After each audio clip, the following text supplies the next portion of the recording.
Chicken dosa അടിപൊളിയായിട്ടുണ്ട്. First experience ആയിരുന്നു. Nice. Chicken dosa super.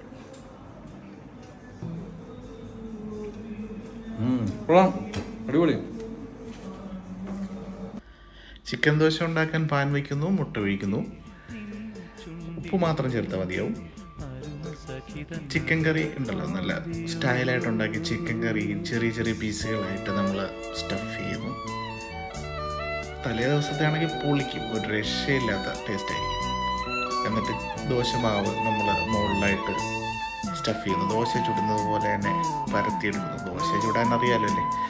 അപ്പോൾ പരത്തിയെടുത്തതിന് ശേഷം നമ്മൾ വേവിക്കുന്നു. വേവിക്കാൻ ഒരു മൂടി ഉപയോഗിച്ച് അടച്ച് വെച്ച് വേവിക്കുന്നതായിരിക്കും ബെറ്റർ. അല്ലെങ്കിൽ പക്കി, പാറ്റ, പരുന്ത് എന്നീ സാധനങ്ങൾ വീണ് നാശമാവാൻ ചാൻസുണ്ട്. അത് തിരിച്ചിട്ട് മറിച്ചിട്ട് വീണ്ടും വേവിച്ചെടുക്കുന്നു. ബെസ്റ്റ്. ഇതാണ് ചിക്കൻ ദോശ. വളരെ നല്ല ടേസ്റ്റാണ്. ട്രൈ ചെയ്ത് നോക്കുക.